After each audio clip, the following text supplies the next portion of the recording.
إن الحمد لله نحمده ونستعينه ونستغفره ونعوذ بالله من شرور أنفسنا وسيئات أعمالنا من يهده الله فلا مضل له ومن يضلل فلا هادي له وأشهد أن لا إله إلا الله وحده لا شريك له وأشهد أن محمدًا عبده ورسوله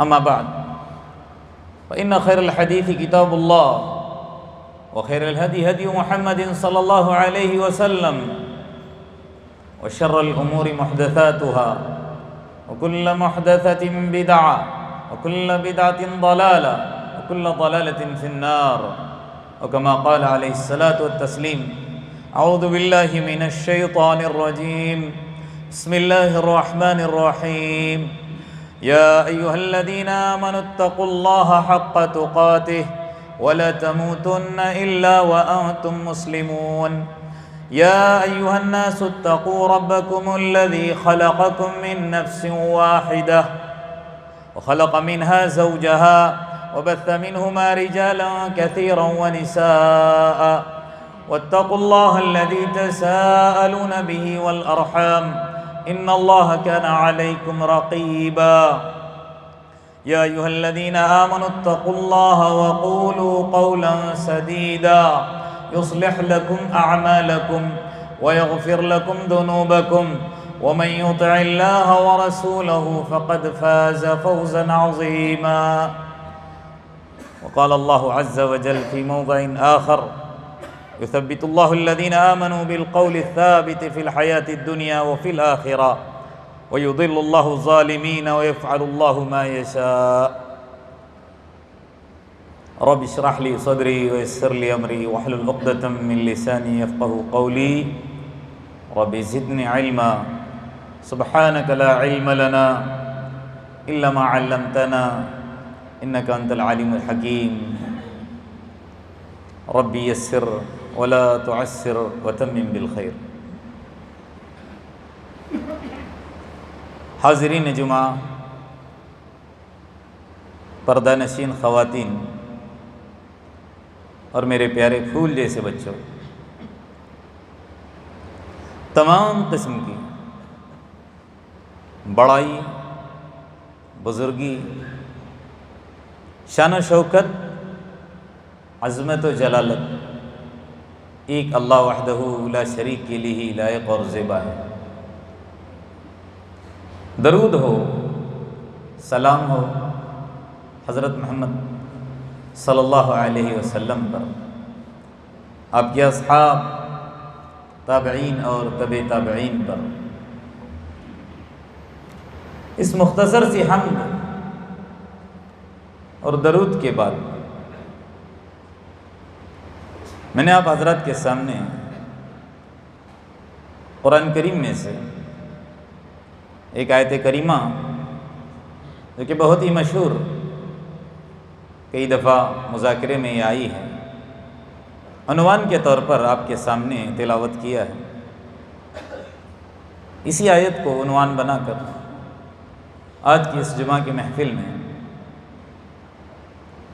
دین پر استقامت، دین پر ثابت قدمی، اس کے تعلق سے کچھ باتیں انشاءاللہ آپ کے گوش گزار کرنے کی کوشش کروں گا۔ دعا ہے کہ اللہ تبارک و تعالیٰ جتنی باتیں کہوں میں، سب سے پہلے اس پر مجھے عمل پیرا کرے اور ساتھ میں آپ حضرات کو بھی۔ حضرات، اللہ تبارک و تعالیٰ نے اس آیت کریمہ کے اندر جو بات کی ہے وہ یہ ہے کہ اللہ تبارک و تعالیٰ ایمان والوں کو جس کلمے کا وہ اقرار کرتے ہیں، اسی کلمے کے ذریعے دنیاوی زندگی ہو یا اخروی زندگی ہو، ثابت قدم اور استقامت نصیب کرتا ہے۔ اس کے بالمقابل جو ظالم ہیں، جو سرکش قسم کے ہیں، اللہ کے نافرمان ہیں، دنیاوی زندگی کو سب کچھ سمجھ کر غفلت والی زندگی گزارتے ہیں، آخرت کو فراموش کر کے زندگی گزارتے ہیں، اللہ تبارک و تعالیٰ ان کے تعلق سے کہتا ہے کہ اللہ ان کو گمراہ کرتا ہے۔ اور اللہ تبارک و تعالیٰ کی جیسے مشیت ہوتی ہے اللہ تبارک و تعالیٰ ویسے کرتا ہے۔ الغرض ایمان، اس کا ملنا، اسلام کا ملنا یا اسلام کے اندر داخل ہونا، ایمان کے اندر داخل ہونا، یہ اتنا اہم نہیں ہے جتنا کہ اسلام میں داخل ہونے کے بعد، ایمان کے اندر داخل ہونے کے بعد اس کے اوپر جمے رہنا، اس کے اوپر ثابت قدم رہنا۔ اور مومنین اور مسلمان ہی ہیں کہ ہر راستے پر ان کی استقامت کے تعلق سے آزمائشیں ہوتی رہتی، ورنہ اگر حقیقت میں دیکھا جائے وہ مومن نہیں ہوگا جس کی آزمائش نہ ہو۔ قرآن کا اگر ہم بغور مطالعہ کریں گے، اگر گہرائی کے ساتھ اس کو پڑھیں گے، سب سے زیادہ اگر کسی کی آزمائش کی گئی تو وہ کون ہیں؟ سارے کے سارے انبیاء کرام۔ اور جہاں تک ان کا ایمان ہے، ان کے ایمان کو دیکھ کر ہی ہم ایمان کے اندر کیا ہوتے ہیں؟ داخل ہوتے ہیں۔ ہمارے لیے ان کا اسلام، ان کا ایمان نمونہ ہے، اور جتنا آزمایا ان کو گیا، جتنی مصیبتوں کے پہاڑ ان کے اوپر توڑے گئے، تاریخ گواہ ہے، شاید کہ دنیا کے اندر پھر کسی انسانیت کے اوپر اتنے مظالم یا پریشانیاں آئی ہوں گی۔ الغرض کہنے کا مطلب یہ ہے کہ دین کے ملنے کے بعد اس کے اوپر جمے رہنا یہ اہم شے ہے، اور آزمائش آئے گی، ہر طرح سے آئے گی۔ خصوصاً رمضان ابھی جس کو ہم نے پا لیا اور اختتام پذیر پر بھی ہے، آج آخری روزہ ہے۔ دنیا کے اندر کئی ایسی جگہیں ہیں جہاں پر آج عید منائی جا رہی ہے، لوگ عید منا رہے ہیں، ان کا رمضان ان سے رخصت ہو چکا ہے۔ ہمارے پاس رمضان کی چند گھڑیاں ہیں۔ اب رمضان کا ملنا، رمضان کا پانا، اور پھر رمضان کے اندر عبادات کا کرنا، یہ تو اللہ تبارک و تعالیٰ کی مدد سے ہی ہوتا ہے۔ لیکن خصوصاً اللہ تبارک و تعالیٰ نے رمضان کے اندر عبادت کرنے کے لیے جو چیز ہم کو عطا کی ہے وہ یہ ہے کہ جو شیطان سال کے 11 مہینے ہم کو بہلاتا ہے، ورغلاتا ہے، پھسلاتا ہے، اللہ کی عبادت سے دور کرتا ہے، اللہ تبارک و تعالیٰ اس کو بیڑیوں کے اندر جکڑ دیتا ہے، جس کی وجہ سے رمضان کے اندر عبادت کرنا میرے لیے اور آپ کے لیے آسان ہے۔ بڑی آسانی کے اندر، بڑی آسانی کے ساتھ ہم رمضان کے اندر عبادتیں کرتے ہیں۔ کسی کو دیکھو آپ، کوئی تلاوت کے اندر منہمک ہے، کوئی نمازیں پڑھ رہا ہے، کوئی اذکار کے اندر ہے، کوئی دین کی محافل کے اندر بیٹھا ہوا ہے، لیکن جہاں رمضان ختم ان کی بیڑیوں کو کھول دیا جاتا ہے، پھر وہی معاملہ، وہی مصیبتیں، وہی آزمائشوں کا پہاڑ پھر توڑا جاتا ہے۔ تو رمضان کو ہم نے پا لیا، اور رمضان کے ہم نے دن کو روزوں سے آباد کیا، رات کو ہم نے تراویح سے اس کو آباد کیا، یا بہت سارے خیر کے کام سمجھ لیجیے ہم نے کیے، اللہ کی اطاعت میں لگے رہے، صدقہ خیرات کیا۔ اس پر اگر کوئی چیز ہم کو بجا لانی ہے وہ تو کیا ہے؟ اللہ کا شکر ہے۔ کوئی بھی بھلا کام کرنا، اچھا کام کرنا، یہ اللہ تبارک و تعالیٰ کی مدد سے ہی ہوتا ہے، اللہ تبارک و تعالیٰ کے تعاون سے ہی ہوتا ہے۔ الحمدللہ الذی ہدانا وما کننا لنہتدی لولا ان ہدانا اللہ۔ ہدایت کا ملنا، ہدایت کا پانا، یہ بھی اللہ تبارک و تعالیٰ کی مدد سے ہوتا ہے، اللہ کی توفیق سے ہوتا ہے۔ اگر اس کی توفیق شامل حال نہ ہو تو انسان ہدایت پر نہیں آ سکتا۔ تو کہنے کا مطلب ہم کو شکر بجا لانا چاہیے کہ اگر ہم نے رمضان کو صحیح طریقے سے گزارا، اس کا حق ادا کیا۔ لیکن اب بات آتی ہے جمنے کی۔ جیسے رمضان کے 30 دن ہم نے گزارے، بچے ہوئے سال کے 11 مہینے 330 دن بھی ایسے ہی گزارنا ہے، ایسے ہی جمے رہنا ہے، تو بہت آسان طریقہ ہے۔ اور وہ آسان طریقہ کیا ہے؟ رمضان اگر چلا گیا، روزے چلے گئے، تو میرے لیے اور آپ کے لیے نوافل روزے مشروع ہیں، اس کی پابندی کریں۔ مہینے کے 3 روزے، اللہ کے رسول صلی اللہ علیہ وسلم کا معمول، اپنے صحابی رسول کو 3 وصیتوں میں سے ایک وصیت یہ بھی کی تھی نا، مہینے کے 3 روزوں کی کیا کرو تم؟ پابندی کرو۔ اس کے بہت سارے فوائد ہیں، یہاں فوائد گنانا نہیں ہے۔ رمضان اگر اپنے روزوں کے ساتھ منتقل ہوتا ہے، رخصت ہوتا ہے ہم سے، نوافل روزے ہمارے پاس ہیں۔ اگر باجماعت تراویح ختم ہو جاتی ہے، 330 دن ہم تہجد پڑھ سکتے ہیں، کیونکہ اللہ تبارک و تعالیٰ نے اپنے نبی سے کہا یا ایھا المزمل قم اللیل الا قلیلا۔ اللہ تبارک و تعالیٰ اپنے نبی کو حکم دے رہا ہے، یعنی یوں سمجھیں اللہ کے رسول صلی اللہ علیہ وسلم امت سے محبت نہ کیے ہوئے ہوتے اور امت کے اوپر شفیق نہ ہوئے ہوتے تو اللہ کے رسول صلی اللہ علیہ وسلم یہ چیز ہمارے اوپر لاگو کر دیتے۔ لیکن قربان جائیں آپ صلی اللہ علیہ وسلم پر، امت کی کمزوری کو سامنے رکھتے ہوئے، اس کو مد نظر رکھتے ہوئے، بہت ساری چیزوں کے اندر اللہ کے وسلم نے نرمی سے کام لیا۔ پتہ ہے کہ یہ جو چیزیں ان کے اوپر لاگو کی گئی ہیں، اسی کو بجا لانا مشکل ہے، اور مزید ان کے اوپر بوجھ ڈالیں تو ہو سکتا ہے پھر مزید گناہوں کے اندر یہ ملوث نہ ہو جائیں۔ الغرض تہجد باقی ہے۔ صدقۃ الفطر اگر ختم ہو جائے گا تو نفلی صدقات ہمارے لیے باقی ہیں، زکوٰۃ ہمارے لیے باقی ہے، صدقہ خیرات نفلی ہم کر سکتے ہیں سال بھر۔ جو جو اعمال، جو جو اطاعتیں، فرما برداریاں ہم رمضان کے اندر کرتے رہے، اگر ہم چاہتے ہیں اس پر ثبات، اس کے اوپر ڈٹے رہیں، تو ہو بہو ہم کو نوافل جو کہ مشروع ہیں، اپنی طرف سے نہیں، اللہ کے رسول صلی اللہ علیہ وسلم کی زندگی دیکھیں کیسے آپ صلی اللہ علیہ وسلم نے گزاری ہے، رمضان کو اور غیر رمضان کو، ان کو آئیڈیل بنا کر ہم کو کیا کرنا ہے؟ زندگی گزارنا ہے۔ اور قرآن کیا کہتا ہے؟ وَاعْبُدْ رَبَّكَ حَتَّى يَأْتِيَكَ الْيَقِينُ، اللہ کی عبادت کرتے رہنا ہے، خالی رمضان میں نہیں، بلکہ حَتَّى يَأْتِيَكَ الْيَقِينُ، یہاں تک کہ آپ کو موت آ جائے، موت تک لگے رہنا ہے۔ اور آزمائش موت تک ہے دوست، موت تک کیا، موت کو بھی نہیں چھوڑتی یہ آزمائش۔ مرتے وقت بھی شیطان ہمارے پیچھے لگا رہتا ہے، اس وقت بھی ورغلاتا ہے، ہم کو اپنے ایمان سے ہٹانے کی کوشش کرتا ہے۔ اب یہ اسی کو معلوم ہوتا ہے جو انسان مرتا ہے۔ میں اور آپ نہیں فیصلہ کر سکتے، میں اور آپ فتویٰ نہیں دے سکتے کہ کون کس حالت میں مرا۔ الغرض اگر ہم نے اپنے کانوں سے سنا، کلمہ پڑھتے چلا گیا، تو اتنی گواہی دے سکتے ہیں کہ میرا بھائی کلمے پر چلا گیا، ورنہ وہ راز، وہ حال سوائے اس کے جو مرنے والا ہے، اس کے اور اللہ کے کوئی نہیں جانتا۔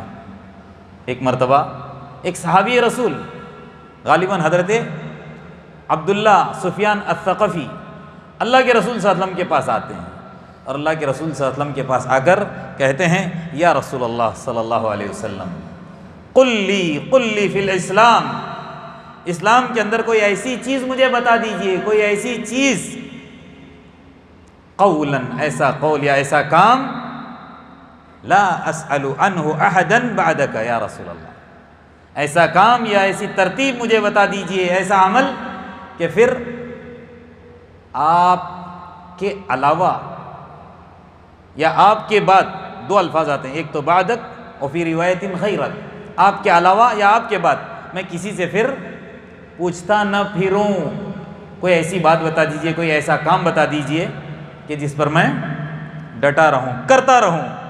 اللہ کے رسول اللہ نے ان سے کیا کہا؟ قل آمنت باللہ، کہو میں اللہ پر ایمان لایا۔ یہی ہے توحید، یہی ہے اصل، اللہ پر ایمان، کلمہ توحید کا اقرار، اللہ کے ما سوا کا انکار، اور اس پر ڈٹے رہنا۔ کیا وصیت کی اللہ کے رسول نے؟ کہو آمنت باللہ، آگے جملہ کیا ہے؟ ثم استقم، یہ نہیں ایمان لایا پھر حالات کا گھراؤ، پھر اس کے اندر بہہ گیا، ایسا نہیں ہے۔ کیسے بھی حالات کیوں نہ ہو، کسی حالات میں تم کو ایمان کو چھوڑنا نہیں ہے۔ توحید کے دامن کو چھوڑنا نہیں ہے، مضبوطی سے تھامے رہنا ہے۔ ثم استقم، اس کے اوپر تم ڈٹے رہو۔ اور آپ کو پتہ بھی ہے اگر قرآن کا مطالعہ کرو گے، اللہ تبارک و تعالیٰ نے قرآن کے اندر اپنے نبی جن کو مبعوث کیا میرے اور آپ کی ہدایت اور رہنمائی کے لیے، میرے اور آپ کی نجات کے لیے، ان کو بھی اللہ تبارک و تعالیٰ نے قرآن کے اندر بڑے دو ٹوک الفاظ میں اگر کوئی بات کہی ہے وہ کیا ہے؟ فاستقم کما امرت۔ اے نبی، آپ کو بھی اسی پر ڈٹے رہنا ہے جس کا آپ کو حکم دیا گیا ہے۔ یہ آیت پتہ ہے کون سی سورت کی ہے؟ سورہ ہود کی ہے۔ سورہ ہود کے تعلق سے مذاکرے میں بات آپ کی آئی ہوگی۔ اللہ کے رسول صلی اللہ علیہ وسلم نے کیا کہا؟ شیبتنی ہود واخواتها، سورہ ہود اور اس کی جیسی بہنوں نے مجھے کیا کر دیا؟ بوڑھا کر دیا۔ ابھی سورہ یوسف سے پہلے ہم نے سورہ ہود کو ہی فجر کے درس میں سنا تھا، اور الحمدللہ اب اس مہینے کے اندر بھی تراویح کے بعد جو دروس ہمارے سامنے آئے تھے اس کے اندر بھی ایک درس سورہ ہود کے تعلق سے آپ کے سامنے آ گیا ہوگا، اور یہ بات آئی ہوگی کہ اللہ کے رسول صلی اللہ علیہ وسلم نے کیا کہا کہ سورہ ہود اور اس جیسی اور بھی صورتیں ہیں جس کی وجہ سے میں بوڑھا ہو گیا۔ وجہ کیا ہے؟ علماء کرام نے لکھا ہے کہ اللہ کے رسول صلی اللہ علیہ وسلم کے جو بال سفید ہو گئے، صحابہ کے استفسار پر اللہ کے رسول صلی اللہ علیہ وسلم نے کہا کہ مجھے ہود اور اس کی جیسی بہنوں نے بوڑھا کر دیا۔ مفسرین نے لکھا ہے اللہ کے رسول صلی اللہ علیہ وسلم پر بڑھاپا طاری ہونے کی وجہ، اللہ کے رسول صلی اللہ علیہ وسلم اس آیت کو پڑھ پڑھ کر متفکر، فکر مند رہتے تھے کہ اللہ تبارک و تعالیٰ نے مجھے آخر کہا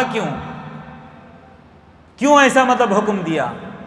یعنی اللہ کے رسول صلی اللہ علیہ وسلم کو بھی اللہ تبارک و تعالیٰ نے حکم اس لیے دیا کہ ہو سکتا ہے کہ حالات ان کے اوپر بھی آ کر کہیں ان کے بھی قدم ڈگمگا نہ جائیں۔ کن کے؟ اللہ کے رسول صلی اللہ علیہ وسلم کی۔ تو ہمیشہ فکر مند رہتے تھے کہ اللہ تبارک و تعالیٰ نے قرآن کے اندر مجھے جس بات کا بڑے دو ٹوک الفاظ میں اگر حکم دیا ہے تو کیا ہے؟ دین پر ثابت قدمی۔ اور پھر جب انسان اس کے اوپر ثابت قدم رہتا ہے تو اس کے لیے فائدے بھی ہیں۔ ایسا نہیں ہے کہ ہم دین پر ڈٹے رہے، اس کے اوپر جمے رہے اور پھر ہمارے لیے کچھ انعامات نہ ہو، ایسا نہیں ہے۔ ابھی رمضان ہم کو ملا، ہم نے رمضان کو گزارا، انعامات ہے کہ نہیں؟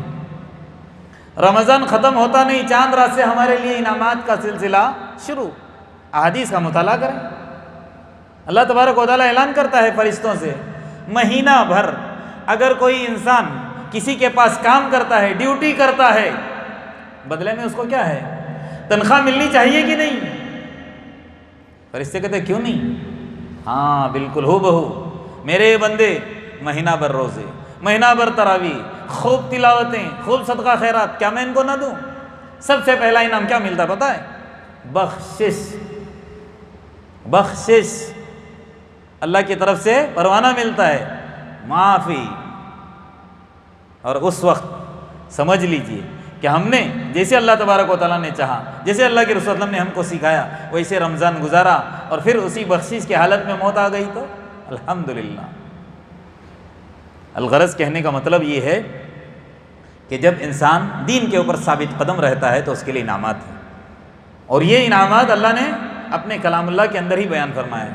وہ کیا ہے؟ ان الذین قالوا ربنا اللہ ثم استقاموا۔ جو انسان کیا کہتا ہے؟ جو کہتا ہے ربنا اللہ، ہر حال میں اپنا رب کس کو مانتا ہے؟ اپنا معبود، اپنا مسجود، حقیقی معبود، حقیقی مسجود، یہ نہیں کہ اس کے ساتھ اوروں کو لے کر پھرتا رہتا ہو، نہ، اس کے لیے انعام نہیں ہے۔ ان الذین قالوا ربنا اللہ، ہر حال میں اپنا رب اللہ کو ماننے والا، ثم استقاموا، پھر ڈٹا رہتا ہے۔ کوئی پریشانی، کوئی تکلیف، کوئی مصیبتیں، کوئی تانے، کوئی حالات اس کو دین سے ہٹاتے نہیں، کلمہ توحید سے اس کو ہٹاتے نہیں ہیں، وحدانیت پر، اللہ کی توحید پر کیا رہتا ہے؟ ڈٹا رہتا ہے۔ تتنزل علیہم الملائکہ، میں نے ابھی کہا نا، مہینہ صحیح گزار کر اور پھر اللہ کی طرف سے بخشش ملنے کے بعد کیا ہوگا؟ موت ایسی حالت میں آ گئی تو انعامات ہے نہیں، یہی ہے ان الذین قالوا ربنا اللہ ثم استقاموا تتنزل علیہم الملائکہ، فرشتے انہی کے پاس آتے ہیں اور کیا کہتے ہیں؟ اللہ تخافوا، ڈرنا مت، ولا تحزنوا، غم مت کرنا۔ خوف کس بات کا؟ اگلے مرحلے میں جو جا رہے ہو اس میں ڈرنے کی ضرورت نہیں ہے۔ ہاں، اب جو بھی مراحل تیرے آگے آنے والے ہیں اس کے اندر تیرے لیے آسانیاں ہی آسانیاں ہیں، اور پھر جن کے ساتھ تو اٹھتا بیٹھتا تھا، چپکا ہوا تھا، ان کے چھوٹنے پر بھی تم کو غم کرنے کی ضرورت نہیں ہے۔ جو ساتھی تمہارے سے چھوٹ رہے ہیں اس سے بہتر ساتھی تم کو آگے جا کر ملنے والے ہیں۔ اللہ تخافوا ولا تحزنوا وابشروا بالجنہ، جنت کی بشارت لے لو۔ رمضان ہم نے گزارا کیوں؟ ایک تو سب سے پہلے اللہ کی رضا حاصل ہو، کیونکہ جنت کے اندر سب سے بڑا پروانہ ہم کو ملنے والا ہے وہ رضوان من اللہ اکبر۔ ہاں، اور دوسرے جنت۔ ہم دعا کیا کر رہے تھے؟ اللہم انا نسألک الجنہ، اللہم انا، کیا مطلب ہے؟ اللہ ہم آپ سے جنت کے طلبگار ہیں۔ مومن کیا چاہتا ہے؟ جنت، اس کے علاوہ کچھ نہیں اس کا مقصد، اللہ کی رضا اور جنت۔ تو یہ ہے ثابت قدم رہنے والوں کے لیے۔ فرشتے آتے ہیں، کہتے ہیں غم مت کرنا، ڈرنا مت، جنت کی بشارت لے لو۔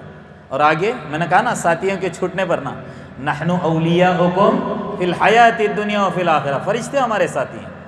مومنین کے جو سچے پکے مومنین ہوتے ہیں، جو اللہ کے ساتھ غیروں کو شریک نہیں ٹھہراتے ہیں، ہر حال میں اسی پر توکل، اسی پر بھروسہ کیے ہوئے رہتے ہیں، تمام قسم کے حالات کا سامنا بڑی آسانی کے ساتھ کرتے ہیں، گھبراہٹ اور پریشانی نہیں محسوس کرتے، ان کے لیے کیا ہے؟ فرشتے ہمیشہ ان کے ساتھی ہیں۔ وہ الگ بات ہے کہ ان کی اور میرے آپ کی نظروں سے اوجھل ہیں، نظر نہیں آ رہے ہیں۔ تو نحن اولیاؤکم فی الحیات الدنیا وفی الآخرہ، آخرت کے اندر بھی۔ وَلَكُمْ فِيهَا مَا تَشْتَهِي، یہ ہے اصل۔ یہاں میرے اور آپ کی شہوت، میرے اور آپ کی خواہش، میرے اور آپ کی چاہت، تشتہی کا لفظ آیا نا، شہوت خالی اسی کے لیے نہیں ہے، خاص اس کے لیے ہے، ورنہ شہوت کے معنی چاہت کیا آتے ہیں؟ وَلَكُمْ فِيهَا مَا تَشْتَهِي، جو تمہاری خواہش ہوگی، جو تمہاری تمنا ہوگی وہ تم کو عطا کی جائے گی۔ کہاں؟ آخرت کے اندر، مومنین کے لیے، موحدین کے لیے، اللہ کی توحید پر جمے رہنے والوں کے لیے۔ دنیا کے اندر نہیں، دنیا کے اندر خواہشات آپ جتنی بھی چاہو، آپ کی خواہشات کے مطابق زندگی نہیں گزار سکتے۔ جیسے آپ کی تمنا ہوگی یہ بھی ملے، وہ بھی ملے، یہ بھی ملے، نہ، نہیں ہو سکتا۔ لیکن آخرت کے تعلق سے اللہ کا وعدہ ہے وَلَكُمْ فِيهَا مَا تَشْتَهِي أَنفُسُكُمْ، جو تمہارا دل چاہو گی وہ تم کو ملے گا۔ وَلَكُمْ فِيهَا مَا تَدَّعُونَ، اور جس کا تم دعویٰ کرو گے، کیا مطلب؟ جو آفر کرو گے، جو طلب کرو گے، جو مانگو گے، وہ چیزیں تم کو وہاں پر ملے گی۔ وَأَبْشِرُوا بِالْجَنَّةِ وَلَكُمْ فِيهَا مَا تَشْتَهِي أَنفُسُكُمْ وَلَكُمْ فِيهَا مَا تَدَّعُونَ۔ اور مزید کیا ہے پتہ ہے؟ نُزُلًا مِّن غَفُورٍ رَحِيمٍ، میزبانی اللہ کی طرف سے، ہم ان کے، اللہ کے ہم کیا رہیں گے؟ مہمان رہیں گے۔ کیسا سما ہوگا وہ، کتنی خوشی ہوگی، لیکن شرط کیا ہے؟ ثابت قدم۔ اور یاد رکھ لیجئے، اگر کوئی چیز ثابت قدم کے راستے میں، استقامت کے راستے میں آڑی آتی ہے، رکاوٹ بنتی ہے، تو علماء کرام نے دو باتیں لکھی ہیں، ایک ہے ترغیب اور ایک ہے ترہیب۔ آج کا درس ہی یوں سمجھ لیجئے، الترغیب علی الاستمرار علی الطاعات، یعنی اللہ کی اطاعت پر جمے رہنے کے تعلق سے ہے ترغیب، اور ایک ہے ترہیب۔ لفظ ترہیب کے معنی پہلے ہم سنتے ہیں۔ ترہیب کے معنی آتے ہیں دھمکی، ڈر، خوف، گھبراہٹ۔ استقامت کے راستے میں سب سے پہلی چیز کیا آڑے آتی ہے؟ مومن ہے، توحید کو اپنایا ہوا ہے، دھمکیاں آئیں گی، ڈرایا جائے گا، دھمکایا جائے گا، پریشان کیا جائے گا، مصیبتیں آئیں گی، مارا جائے گا، تانے دیے جائیں گے، مذاق اڑایا جائے گا، ہر طرح سے آزمایا جائے گا۔ لیکن جہاں تک ترغیب کا تعلق ہے، بہت سارے ایسے ہیں کہ ہو سکتا ہے اس کے اندر کامیاب ہو جائیں، تکلیفیں برداشت کر لیں، دھمکیاں برداشت کر لیں، مصیبتیں جھیل لیں، لیکن جہاں ترغیب کا معاملہ آتا ہے، یہاں پر تقریباً یوں سمجھ لیجیے کہ بہت سو کا قدم ڈگمگا جاتا ہے۔ اور ترغیب کے معنی کیا ہیں؟ عہدہ، منصب، پیسہ، مال، اچھا پیسے والا ہے، سب کچھ اللہ تبارک و تعالیٰ نے نوازا ہے، اور ایمان والا ہے، ٹھوس ایمان والا ہے، عہدہ ملا، ایسوں کے بیچ میں رہا، ان کو راضی کرنے کے لیے، ان کو خوش کرنے کے لیے قدم ڈگمگاتے ہیں کہ نہیں؟ منصب ملا ہے، جاہ ملا ہے، قضات ملی ہے، اب لوگوں کو خوش کرنے کے لیے، لوگوں کی واہ واہی حاصل کرنے کے لیے قدم ڈگمگاتے ہیں کہ نہیں؟ تو علماء کہتے ہیں کہ اگر استقامت کے راستے میں کوئی چیز آڑے آتی ہے تو ایک ہے ترہیب، دوسرے ترغیب۔ اب ہم آتے ہیں اللہ کے رسول صلی اللہ علیہ وسلم کی زندگی کے مطالعے کی طرف۔ اللہ کے رسول صلی اللہ علیہ وسلم کے ساتھ ترغیب کا بھی معاملہ ہوا، ترہیب کا بھی معاملہ۔ اللہ کے رسول صلی اللہ علیہ وسلم جب دعوت توحید لے کر کھڑے ہو گئے، لوگوں کو سمجھانا شروع کیا، تو سب سے پہلے اللہ کے رسول صلی اللہ علیہ وسلم پر جو مظالم ڈھائے گئے، جو پریشانیاں آئی اللہ کے رسول صلی اللہ علیہ وسلم پر، وہ کیا تھی کہ اللہ کے رسول صلی اللہ علیہ وسلم کے رشتہ دار، قریبی اللہ کے رسول صلی اللہ علیہ وسلم سے کٹنے لگے، دور ہونے لگے، رشتہ داریاں ختم ہونے لگی، دعا دینے والے، تعریف کرنے والے، سر پر رکھنے والے کیا کرنے لگے؟ گالیاں دینے لگے، طرح طرح کے تانے، طرح طرح کے جملے اور کلمات اور فقرات اللہ کے رسول صلی اللہ علیہ وسلم کے اوپر اس کی بوچھار ہونے لگی۔ کیسے کیسے کلمات، اللہ کے رسول کو ساحر، اللہ کے رسول کو مجنون، اللہ کے رسول کو کیا نہیں کہا گیا، اور وہ کب؟ جب دعوت توحید لے کر کھڑے ہو گئے۔ اس سے پہلے صادق، امین، صالح، نیک ہے کہ نہیں؟ تو ترہیب، جہاں دعوت توحید لے کر کھڑے ہو گئے، پریشانیاں شروع، تکلیفیں شروع، یہاں تک کہ اگر ہم بغور مطالعہ کریں گے تو معلوم ہوگا کہ پریشان کرتے کرتے کرتے حد یہاں تک آ گئی، اللہ کے رسول صلی اللہ علیہ وسلم کے پاس اللہ کے رسول صلی اللہ علیہ وسلم کے چچا کو بھیجا گیا، دھمکیاں دے کر، آپ ہی جا کر اپنے بھانجے کو، بھتیجے کو سمجھائیے، بات نہیں مانے گا تو ہم اس کی جان لے لیں گے۔ تو چچا اللہ کے رسول صلی اللہ علیہ وسلم سے بہت محبت کرتے تھے، تو آ کر کیا سمجھانے لگے؟ بچے، پانی سر سے اونچا ہو گیا ہے، جو کام اور جو دعوت لے کر تم کھڑے ہو گئے ہو، ساری بستی والے تمہارے مخالف ہو گئے ہیں، سب تمہارے خلاف ہو گئے ہیں، لہٰذا تمہاری بھلائی اسی میں ہے میرے بچے، اس چیز کو تم چھوڑ دو۔ اللہ کے رسول صلی اللہ علیہ وسلم کے کلمات کیا تھے؟ اے چچا جان، آپ ہوں یا آپ کی بستی والے ہوں، چاہے مجھے جتنا ماریں، دھمکائیں، ڈرائیں، جان بھی لے لیں، کوئی مسئلہ نہیں، یہاں تک کہ اللہ کے رسول نے کیا کہا؟ میرے داہنے ہاتھ میں سورج اور بائیں ہاتھ میں چاند بھی لا کر دے دیں گے نا، تو بھی میں اس کام سے باز آنے والا نہیں ہوں۔ یہ ہے ثابت قدمی، ترہیب۔ دیکھا کام نہیں بننے والا، ترغیب شروع کی، کیا اللہ کے رسول صلی اللہ علیہ وسلم کے پاس بستی کا بڑا دانشور عتبہ کو اللہ کے رسول کی خدمت میں بھیج دیا۔ اس نے آ کر کیا کہا؟ اے محمد صلی اللہ علیہ وسلم، پچھلی زندگی کی اب دیکھ لو اپنی، ساری بستی والے آپ سے محبت کرتے تھے، آپ کا بڑا خیال رکھتے تھے، ہر معاملے میں آپ کو بیچ میں لیتے تھے، آپ سے رائے مشورے ہوتے تھے، آپ کے پاس امانتیں رکھی جاتی تھی، بڑے باعزت آپ سمجھے جاتے تھے۔ کیا ہوا؟ اس دعوت کو لے کر کھڑے ہو گئے تو ساری بستی والے رشتہ داریاں کٹنے لگی ہیں. کیا چاہیے تم کو؟ لڑکی چاہیے؟ سارے مکہ کے اندر جو سب سے خوبصورت منصب کے اعتبار سے، خاندان کے اعتبار سے، پیسوں کے اعتبار سے اگر بڑی، وہ بھی آپ کو لا کر دی جائے گی، پیش کی جائے گی آپ کی خدمت میں. آپ کہو تو. پیسہ چاہیے، خزانے آپ کے قدموں میں لا کر ہم ڈال دیں گے. عہدہ چاہیے، منصب چاہیے، پورے مکہ والوں کا آپ کو ہم کیا کرتے ہیں؟ سردار بنا دیتے ہیں. اللہ کے رسول صلی اللہ علیہ وسلم نے کچھ نہیں کہا، خاموش. جتنی وہ باتیں کہتا رہا، بہلاتا رہا، پھسلاتا رہا، سنتے رہے. پوری اس کی جب تقریر ختم ہو گئی تو اللہ کے رسول نے کہا کہ بس ہو گیا تمہارا، اب میرا سنو. اللہ کے رسول نے سورہ فصلت کی آیات پڑھتے پڑھتے کہاں پر پہنچے؟ اللہ کے رسول فَإِنْ أَعْرَضُوا فَقُلْ أَنذَرْتُكُمْ صَاعِقَةً مِثْلَ صَاعِقَةِ عَادٍ وَثَمُودَ. یہاں پر پہنچے. یہ آیت پڑھتی اس نے منہ پر ہاتھ رکھ دیا، کہا بس کیجئے، بس میں نہیں آپ کو سمجھا پاؤں گا. چلا گیا. کیا ہے اس کے اندر؟ اللہ کہتا ہے اس آیت کے اندر اگر یہ لوگ اعراض کرتے ہیں، آپ کی بات نہیں مانتے ہیں، طرح طرح سے آپ کو پریشان کرتے ہیں، تو بس ان کو ڈراؤ دھمکاؤ. کس بات کی؟ کس بات کی دھمکی دو؟ فَإِنْ أَعْرَضُوا فَقُلْ کہہ دو أَنذَرْتُكُمْ میں تم کو ڈراتا ہوں. کس بات کے ڈراؤنا ہے وہ؟ صاعقہ مثل صاعقۃ عاد وثمود.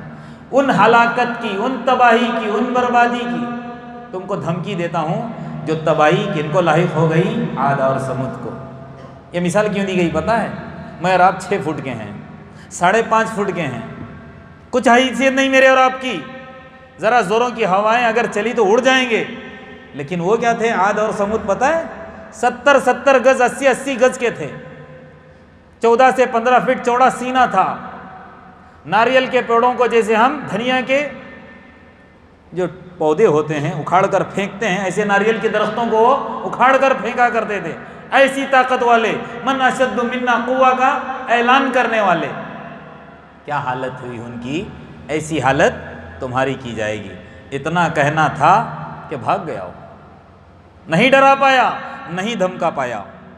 تو دوستو، اسلام کا ملنا، ایمان کا ملنا یہ بڑی بات نہیں ہے، بلکہ اس کے اوپر ثابت قدم رہنا، جیسا کہ اللہ کے رسول صلی اللہ علیہ وسلم ڈٹے رہے، 1 انچ بھی پیچھے نہیں ہٹے.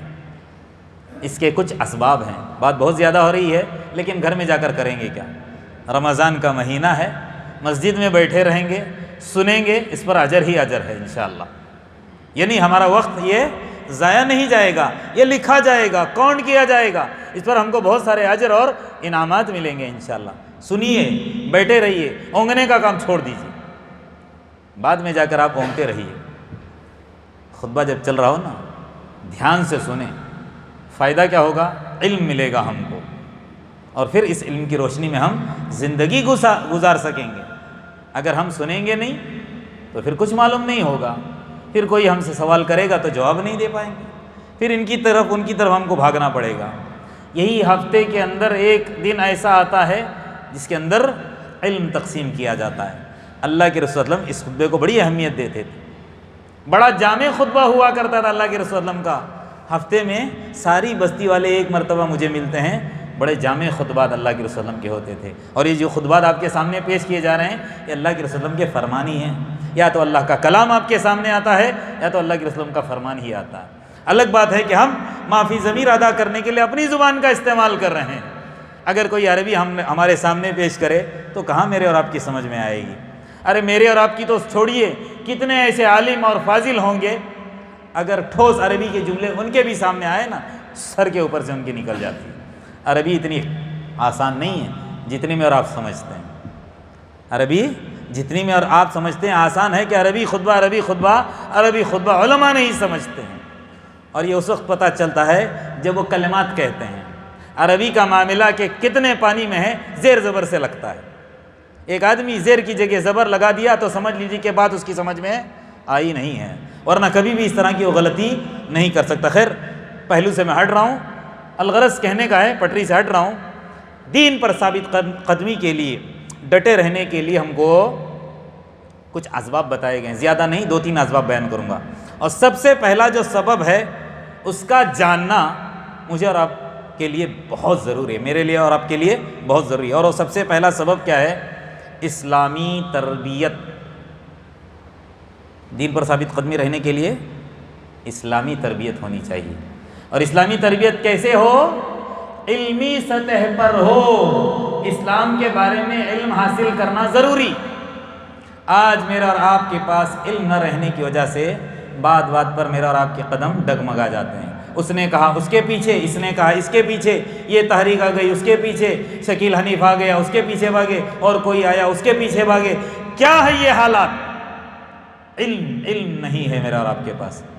کاروبار کا علم حاصل کرتے ہیں، بتانے کی ضرورت نہیں ہے۔ بستی کے اندر سب سے زیادہ اگر کسی کی دکان چلتی ہے کپڑے کی، فالو کریں گے اس کو، کیا سامان لا کر بیچتا ہے، کہاں سے لاتا ہے، کیوں اس قدر اس کی دکان کے اندر پیچھے پڑ، یعنی کسٹمر ہیں اتنی تعداد کے اندر، کیوں اس کی دکان کو سب گھیرے میں، کیا بیچتا کیا ہے یہ؟ تو ہمیں لگے رہیں گے اور کسی طرح اس کی تہ تک پہنچ کر وہ اسی دکان اس کے بازو میں کھڑی کریں گے تاکہ ہم دنیا کے اعتبار سے بہت آگے نکل جائیں۔ لیکن دین کا معاملہ مولانا جانتے ہیں، قاضی صاحب جانتے ہیں، بستی کے فلاں ہی جانتے ہیں، ہم کیا ہیں بھائی؟ مولانا جو بولیں گے وہ کریں گے۔ ہاں مولانا ان اتانا سادتنا و کبراءنا، یہ پھر بعد میں معلوم ہوگا یہی مولانا جنت میں لے کے جائیں گے یا جہنم میں لے کے جائیں گے۔ نہ مولانا کے پیچھے نہیں جانا ہے، شیخوں کے پیچھے نہیں جانا ہے، بزرگوں کے پیچھے نہیں جانا ہے۔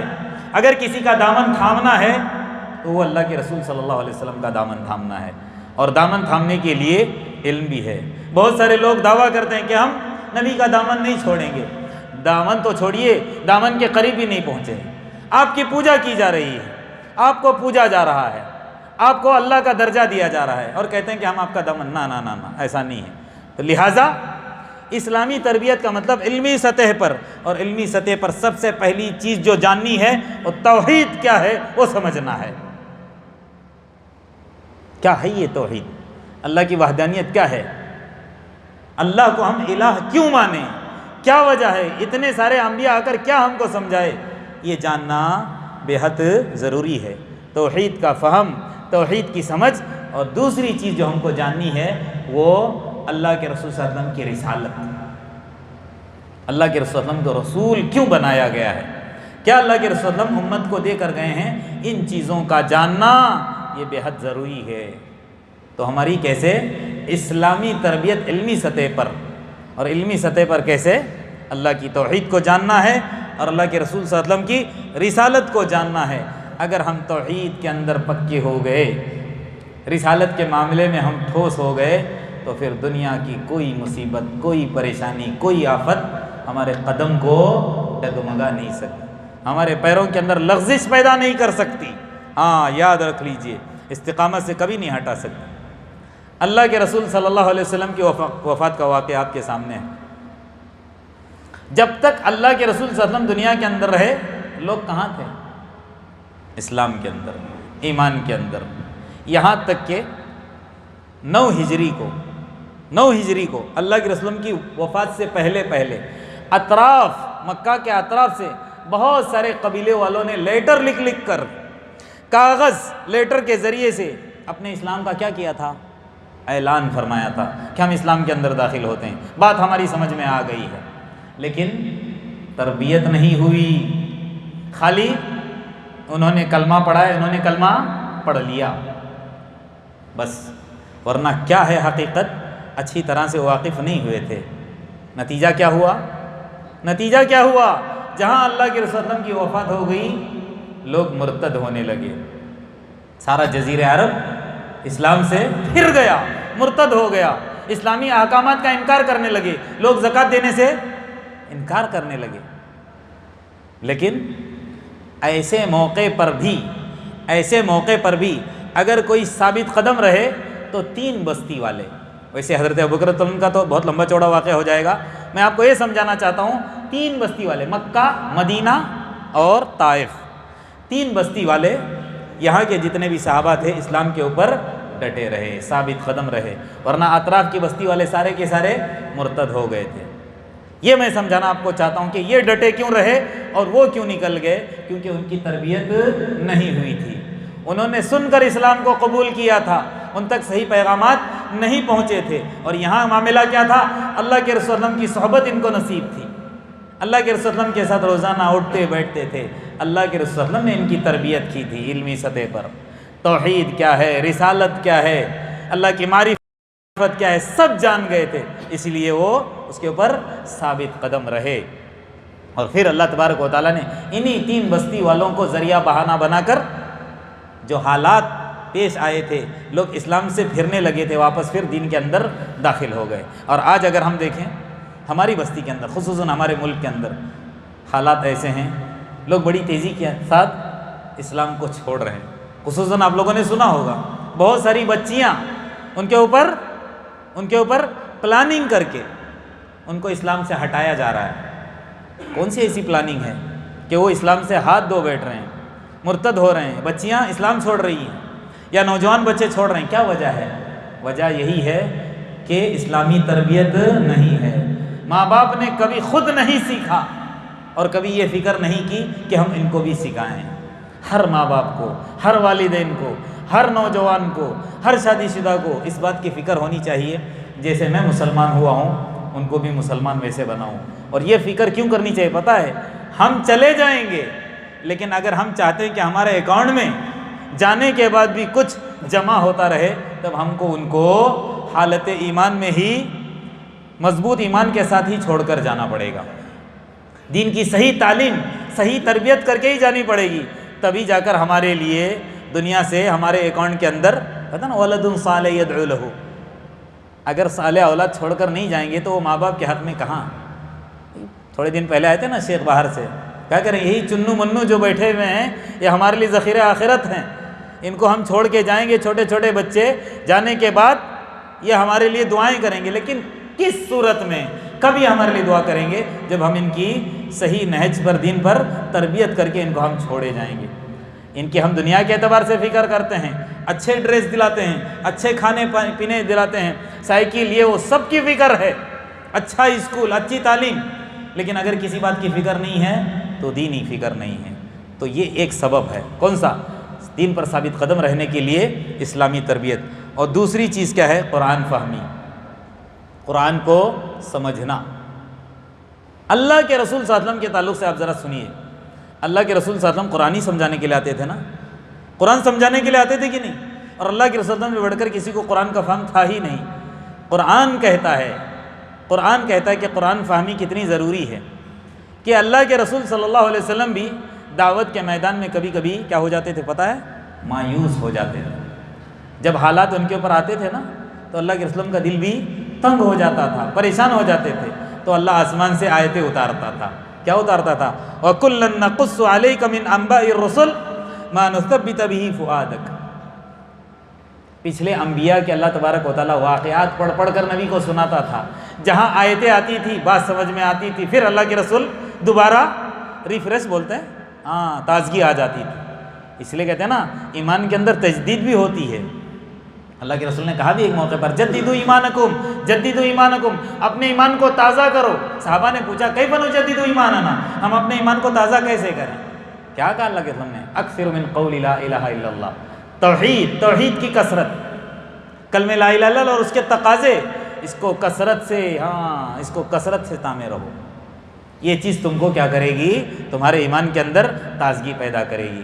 تو قرآن کا اگر ہمارے اندر فہم آئے گا، قرآن کو اگر ہم سمجھ کر پڑھیں گے تو پھر کبھی بھی ہمارے قدم ڈگمگا نہیں سکیں گے، کبھی بھی ہم اپنے ہاتھ سے ایمان کو جانے نہیں دیں گے۔ قرآن کا فہم نہ ہونے کی وجہ سے بھی حالات کا ہم کیا ہوتے ہیں؟ شکار ہوتے ہیں۔ اور تیسری اور آخری بات، بہت سارے ہمارے ساتھی بہت ہی زیادہ گہری نیند میں چلے گئے ہیں، اللہ معاف کرے۔ تو کہنے کا مطلب یہ ہے، تیسرا جو سبب ہے وہ یہ ہے استقامت کے لیے دعا ہے۔ دعا کیا ہے؟ اللہ تبارک و تعالیٰ سے ہم کو دعا کرنا ہے۔ قرآن سکھاتا نا اہدنا الصراط، روزانہ پڑھتے نا اہدنا الصراط المستقیم، اے اللہ ہم کو سیدھے راستے کی طرف ہماری رہنمائی کر۔ لیکن اصل دعا اللہ تبارک و تعالیٰ نے قرآن کے اندر جو ہم کو سکھائی وہ کون سی ہے؟ ربنا لا تزغ قلوبنا، اے اللہ، اے ہمارے رب، لا تزغ قلوبنا، ہمارے دلوں کو مت پھیرنا، بعد اذ ہدیتنا، ہدایت ملنے کے بعد۔ ہمارے دلوں کے اندر کجی نہ پیدا کرنا، ڈاؤٹ نہ آ جائے، بلکہ اے اللہ ثابت قدمی عطا کر۔ ربنا لا تزغ قلوبنا بعد اذ ہدیتنا وہب لنا من لدنک رحمہ، رحمتوں کی بارش ہوتی رہے اللہ ہمارے اوپر، جب تک ہم زندہ رہیں تیری رحمتوں کا نزول ہوتا رہے ہم پر، بارش ہوتی رہے۔ انکا انت الوہاب، دینے والا کون؟ تو ہے۔ اور اللہ کے رسول صلی اللہ علیہ وسلم دعا کون سی کرتے تھے خصوصاً؟ یہ تو قرآن کی دعا ہے، اللہ کے وسلم کی سنت دعا میں سے یا مقلب القلوب، اے دلوں کے پھیرنے والے۔ دل کون پھیرتے ہیں؟ اللہ کی دو انگلیوں کے درمیان، احادیث کے اندر آتا ہے نا، اللہ پھیرتا ہے دلوں کو۔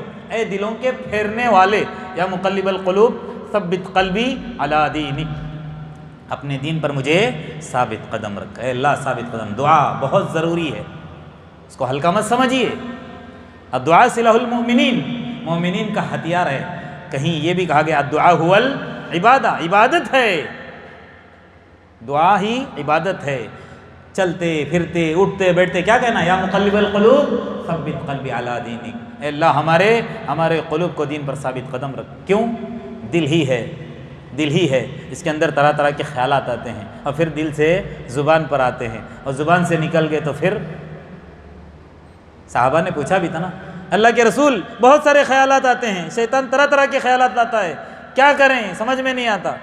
کا خیالات کی حد تک رکھو، زبان پر مت لانا، زبان پر لاؤ گے تو بہت برا ہو سکتا ہے۔ تو لہٰذا اللہ سے دعا کرنا ربنا لا تزغ قلوبنا، یہ بھی دین پر استقامت کے لیے بہت عام شے ہے۔ ربنا لا تزغ قلوبنا بعد اذ ہدیتنا وہب لنا من لدنک رحمہ انک انت الوہاب۔ اسی طرح یا مصرف القلوب صرف قلبی علی طاعتک، اے دلوں کے پھیرنے والے اپنی اطاعت پر ڈٹے تو رہنا ہے، اطاعت پر بھی ہم کو باقی رکھ، جب بھی ہم رہیں زندہ تیری اطاعت کے ساتھ، یہ نہیں کہ تیری نافرمانی اور تیری سرکشی میں رہیں۔ بس آخر میں اللہ تبارک و تعالیٰ سے دعا ہے، جتنی باتیں ہم کہتے سنتے سناتے ہیں اس کے مطابق اللہ تبارک و تعالیٰ مجھ کو اور آپ کو عمل کرنے کی توفیق عطا فرمائے، دین پر ثابت قدمی اللہ تبارک و تعالیٰ نے نصیب کرے، ہر طرح کے حالات کا سامنا کرنے کی اللہ تبارک و تعالیٰ مجھ کو اور آپ کو طاقت عطا کرے، ایمان کے اندر اسلام کے اندر تقویت عطا کرے، شرک بدعات ہر طرح کی خرافات سے اللہ تبارک و تعالیٰ میرے اور آپ کی حفاظت کرے۔ رمضان مبارک کے اندر جتنی بھی ہم نے عبادتیں کی ہیں، تلاوت ہو، اذکار ہو، قیام اللیل ہو، روزے ہوں، تمام کو اللہ تبارک و تعالیٰ شرف قبولیت سے نوازے۔ اگر دکھاوا نام و نمود آ بھی گیا، اللہ تبارک و تعالیٰ ہمارے اعمال کو ان تمام چیزوں سے پاک اور صاف کرے، اور جب تک زندہ رکھے اللہ تبارک و تعالیٰ مجھ کو اور آپ کو ایمان پر ثابت قدم رکھے، جب موت ہماری آئے تو ایمان پر ہو۔ آمین وآخر دعوانا ان الحمدللہ رب العالمین۔ بارک اللہ لی ولکم فی القرآن العظیم ونفعنی وإیاکم بما فیہ من الآیات والذکر الحکیم۔ اقول قولی ھذا واستغفر اللہ لی ولکم ولسائر المسلمین من کل ذنب فاستغفروہ انہ هو الغفور الرحیم۔